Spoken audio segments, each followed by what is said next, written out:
En el episodio de hoy nos detendremos a estudiar una de las civilizaciones más influyentes en la sociedad occidental, la esplendorosa Grecia antigua.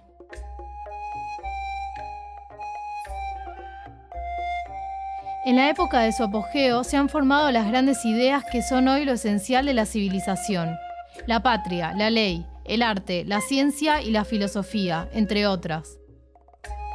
Podríamos decir que Grecia es la cuna de la civilización occidental. Grecia toma lugar en un marco geográfico determinado, la cuenca oriental del Mediterráneo, en un entorno físico delimitado por tres factores: el mar, el valle y la montaña. Sus características geomorfológicas permitieron que se dedicasen a actividades de todo tipo con gran valor humano agregado, dando lugar a la creación de ciudades de alta densidad poblacional basadas en el comercio, por ejemplo su capital Atenas.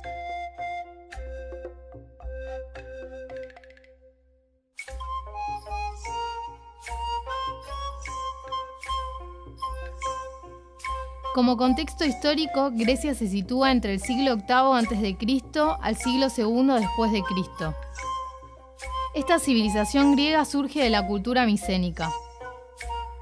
Hacia el final de la era micénica se dio un periodo de crisis económica y política que ayudó a la caída de esta civilización y a la invasión de Grecia por pueblos provenientes de la periferia.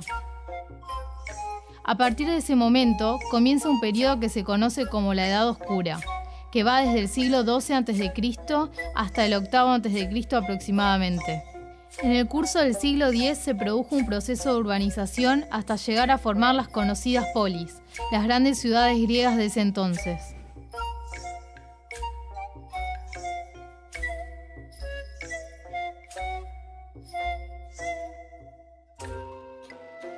Para comprender a Grecia como la gran educadora del mundo occidental, deberemos remontarnos al inicio de su escritura. El origen del alfabeto inicia con los griegos micénicos, que ya desde el siglo XV a.C.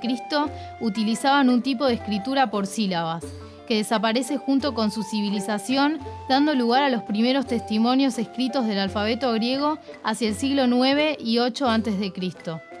Se cree que el alfabeto griego deriva de una variante del fenicio, introducido en Grecia por mercaderes de esa nacionalidad. Para este periodo resulta imposible hablar de un único alfabeto griego, por lo tanto podemos pensar que sus agregados fenicios han sido dispersos e irregulares, dando lugar a diferentes variantes del alfabeto griego durante su concepción. Los griegos, tras adaptar este sistema de escritura, modificando algunos signos y creando otros, como las vocales y el cambio de sentido de escritura bustrófeno al clásico de izquierda a derecha, lo aplicaron con maestría a toda clase de actividades humanas con fines literarios, científicos, legislativos y políticos.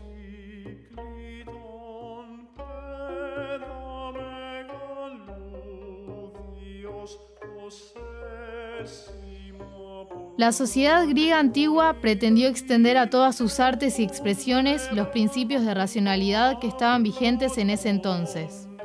Tomando un caso particular, la oratoria fue organizada funcionalmente para cumplir un objetivo específico: la persuasión.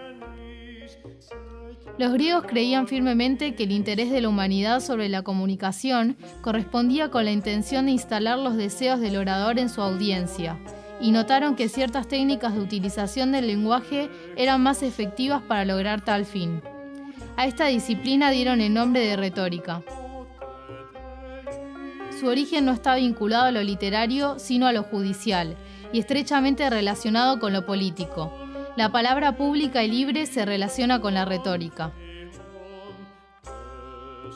Para la correcta ejecución del discurso, los griegos crearon en la retórica una serie de pautas que el susodicho debe respetar, dándole al orden, la argumentación y la generación empática un rol principal dentro de la comunicación. De esta manera, la retórica ha dominado el uso de la palabra y la ha fortalecido en todos sus ámbitos, posibilitando la creación y perfeccionamiento de diversos y novedosos medios de comunicación.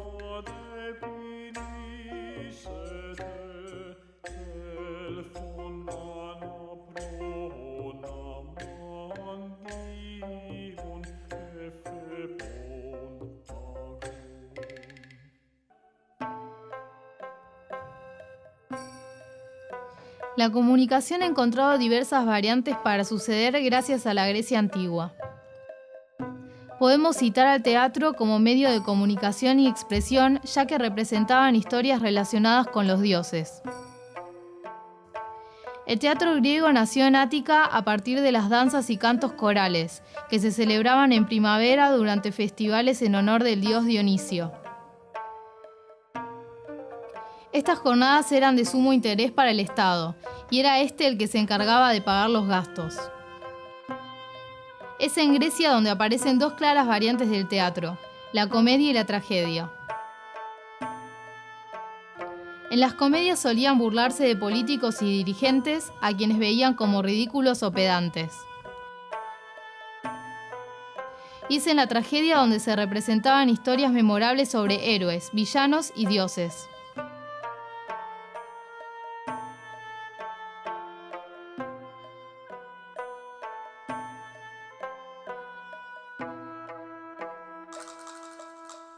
En el caso de los bien conocidos mitos griegos, estos intentan explicar los orígenes de la civilización griega y detallan las vidas y aventuras de una amplia variedad de dioses, héroes y otras criaturas mitológicas.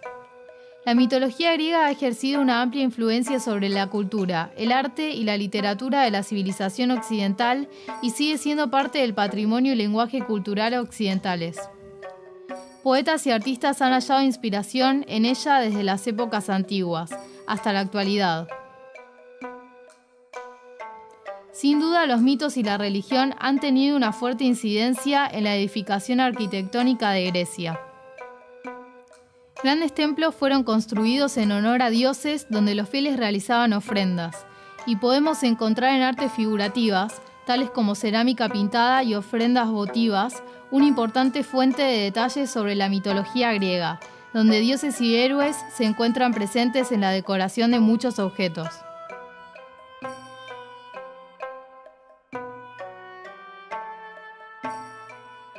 Uno de los principales problemas de la comunicación en ese entonces era la distancia. Para resolver esto se creó en el año 2400 a.C. los correos, mediante un sistema de postas. Otra forma de intercambiar la información fue el comercio y búsqueda de materias primas. Así circulaba la información no oficial. Con el desarrollo del correo empieza a tomar forma el periodismo como tal. Las primeras cunas del periodismo fueron Grecia y Roma. En Grecia el periodismo se daba de forma oral y se concentraba en las ágoras de la vida pública de las ciudades. En su apogeo, Grecia antigua era la economía más avanzada del mundo y su desarrollo fue una gran fuente de inspiración para civilizaciones contemporáneas y para las sociedades que la precedieron.